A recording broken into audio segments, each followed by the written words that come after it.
Toujours plus d'actu sur BX1 Voilà, et je ⁇ suis désolé, mais on va reparler de Covid-19 et des conséquences psychologiques que ça peut avoir sur notre morale. Des conséquences qui peuvent même atteindre un paroxysme avec des personnes qui ne veulent plus sortir de chez elles. Elles refusent l'idée de se déconfiner. C'est un phénomène qu'on a pu observer, par exemple, au Japon avec les hikikomori et qui pourrait donc être dupliqué à l'occasion du Covid-19 chez nous. On va en discuter maintenant avec Evelyne Josse. Elle est psychologue. Elle a interrogé des Bruxellois et des Wallons dans cette situation et elle est l'invitée de Arnaud Bruckner. Evelyne Josse, bonjour. Bonjour.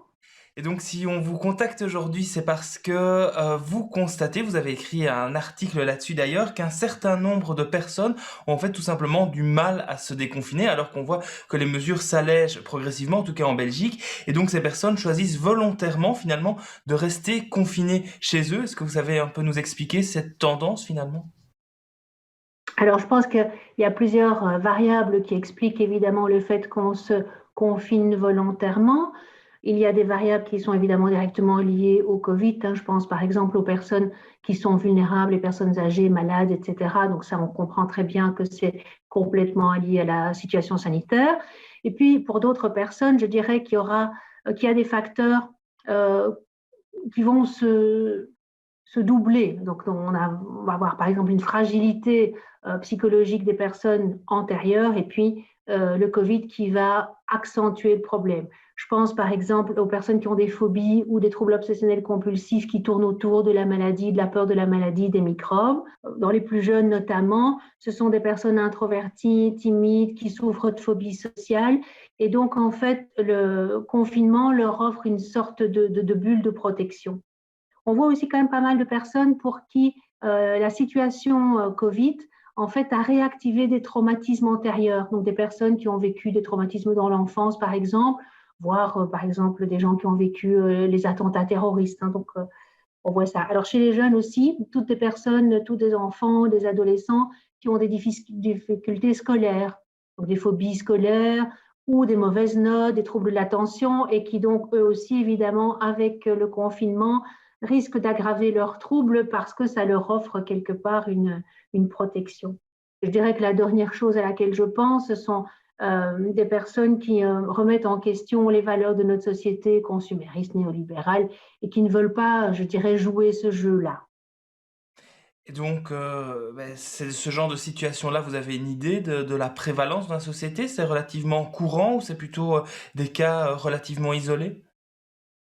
Alors, tout dépend en fait de la gravité, c'est-à-dire je pense que ça, pour un nombre assez important de personnes, on va retrouver, je dirais, une symptomatologie entre guillemets à bas bruit, c'est-à-dire des difficultés à affronter, mais qui affrontent malgré tout.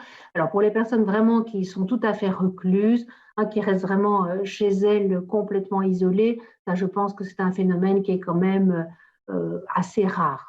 Et alors concrètement, si quelqu'un qui nous écoute est dans cette situation, on connaît quelqu'un qui est dans cette situation, comment s'en sortir? En allant voir un psy comme vous, ou est-ce qu'on peut travailler sur soi-même depuis chez soi, par exemple? Alors, de toute façon, je pense que ce soit pour les personnes ou pour l'entourage, c'est éviter que ça ne s'ancre, parce qu'en fait, notre cerveau est ainsi fait que plus on évite une situation qui nous fait peur, et en fait, plus on renforce la puissance de cette peur.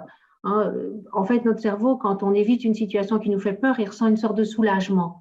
Et donc, du coup, c'est comme une récompense. Ça veut dire qu'il aura tendance à aggraver le problème. Donc, je dirais qu'il faut agir le plus précocement possible. Alors, quand le problème n'est pas, je dirais, trop grave, on peut consulter des psys en ligne. Il y a aussi des tas de plateformes qui peuvent servir aussi d'écoute, de services d'écoute. Et puis, on a quand même beaucoup de propositions au niveau de la gestion du stress qu'on peut trouver sur Internet, que ce soit du yoga, de la méditation en pleine conscience, de l'auto-hypnose, de la cohérence cardiaque. Ce sont toutes des techniques que les personnes peuvent utiliser pour affronter. Mais je pense que quand le problème est trop important, il me semble, voilà, je ne vois pas d'autre issue, effectivement, que de se faire aider par un thérapeute. Et alors, dans votre article, vous liez ce phénomène-là avec un autre phénomène surtout présent en Asie, qui est le phénomène hikikomori, si je le dis bien, qui est un syndrome d'isolement pathologique de plus de 6 mois, assez courant au Japon, où donc ces personnes restent isolées chez elles, mais on n'est pas tout à fait dans la même chose. Est-ce que vous savez un peu nous expliquer? Alors c'est vrai que les hikikomori donc, vivent généralement complètement seuls ou avec une personne de leur entourage, leur famille. Ce sont souvent des hommes parce qu'en fait, il y a une pression énorme sur les épaules des hommes, en particulier, je dirais, des hommes en Asie, notamment au Japon. Et donc, cette pression est souvent trop importante pour les personnes les plus fragiles et donc ils craquent et finalement, ils s'isolent. Alors, chez nous, actuellement, les personnes qui s'isolent sont autant des hommes que des femmes. Hein, on a autant de femmes qui s'isolent. Et puis, chez les hikikomori, on n'a plus de contacts vraiment sociaux. C'est-à-dire que les réseaux sociaux, les gens ne les utilisent pas. De plus en plus, il y a des réseaux pour hikikomori, mais sinon, ils ne se sentent pas compris et ils se sentent dans un monde étranger par rapport aux réseaux sociaux habituels, alors qu'ici, on a quand même un certain nombre de personnes qui maintiennent des contacts via les réseaux sociaux. Les hikikomori, sauf vraiment nécessité, ne sortent pas de chez eux, alors qu'on trouve chez nous des gens qui sortent, mais le moins possible, avec les précautions nécessaires. Donc, je pense qu'on ne peut pas tout à fait comparer la situation socio-économique, et notamment de la pression et de la concurrence.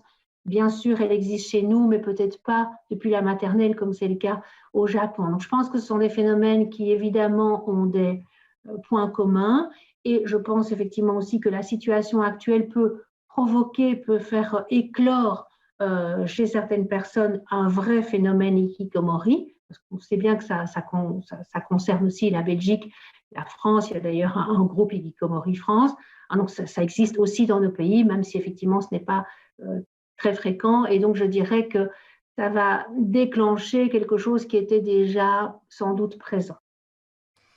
Merci Evelyne Josse. Je rappelle donc que vous êtes psychologue, notamment spécialisée dans l'hypnose et le MDR. Vous êtes aussi chargée de cours à l'Université de Lorraine. Merci à vous. Merci.